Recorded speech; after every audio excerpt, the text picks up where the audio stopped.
Gone are the days of the nip and tuck. We're at Evolution Body Transformation today, and they have a non-invasive way to get a little more youth in your face due to aging and gravity. We'll meet with them later in the program.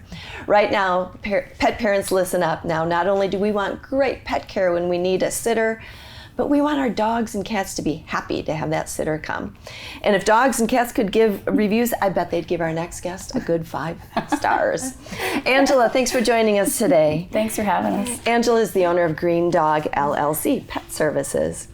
So friendliness is a big part. I read a review where someone said, my dog loves Angela. Aww, and that's so great because we do want our pets to be happy when visitors come. Yeah. Let's talk about your tagline, because I think friendly is part of it, right? Yeah, yes, friendly is part of it. Friendly pet care in your home and neighborhood is our tagline, and we really do try to hammer that friendliness home.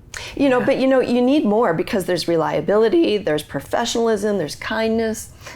I think you need a longer tagline. Oh, yeah. You're right. We should add that. Yeah. Yeah. All of the above. And speaking of which, I know that you provide a lot of services, but for our viewers who haven't seen a segment of you, can you just kind of break it down for us a little bit? Yeah, we do. Our primary thing that we do is dog walking, but we also do cat sitting. Dog park runs is another new popular thing that's kind of popped up since the pandemic that we do a lot of.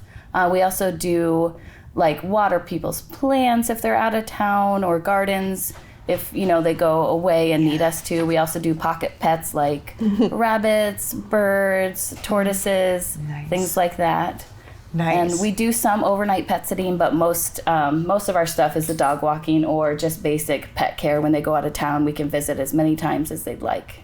When you do the overnight, do you stay at their place or your place or both? Or we stay at their place primarily. Got it. Yep. Okay. Oh, Where nice. the pet is most familiar. So I feel assume. safe there. Speaking of your services, I saw something on your, I think, Facebook page. It said emergency services. What does that mean? So some of our people, once we get to know people, a lot of people have us come on a regular basis, like Monday, Wednesday, Friday. We walk their dog. But if there's something that happens where they get stuck at work and can't make it home, they'll reach out to us. So we do a lot of last minute things. So once they're in our system, that's easier for us to do. Okay. Nice. And so who did you bring with you today? I brought Ronan. This is sweet Ronan. He's one of the dogs that we walk on a regular basis. He's a very good boy. Oh, so sweet. When you say we walk, is that so? It's more than just you. Yeah. Yes, it's more than me. We have a lovely team of people that are all different ages, from college age to retirees. And we usually try to have at least a few people know every dog, so that way we can help in emergencies or any kind of weekend, holiday, whatever people might need. Yeah. Gives us more flexibility.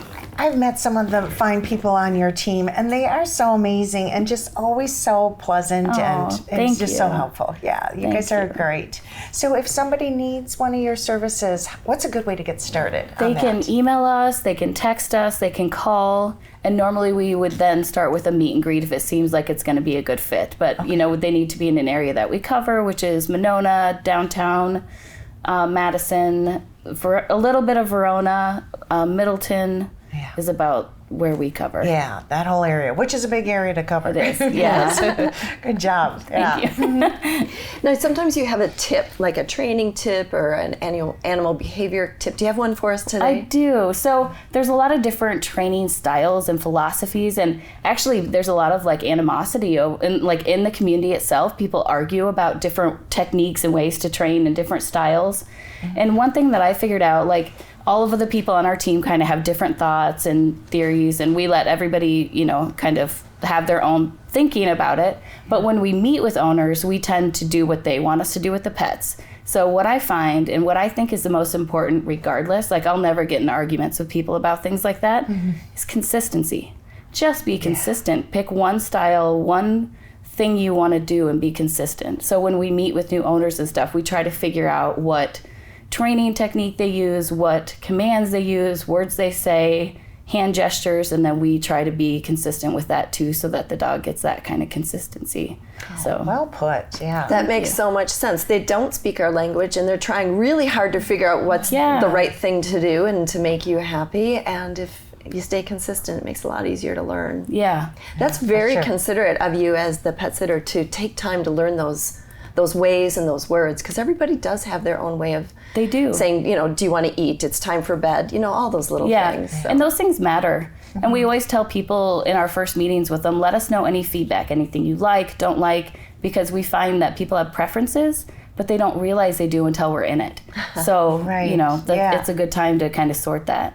Yeah, and what I love too is, so your first dog walker cat visit is free. It so is. then they can all get to know each other a little bit Yeah. and make sure everybody's comfortable. Yeah, I appreciate exactly. that. Yeah, that's Angela, nice. thank you so much. And thanks for bringing Ronan Yes. Oh my gosh, went right to sleep. down.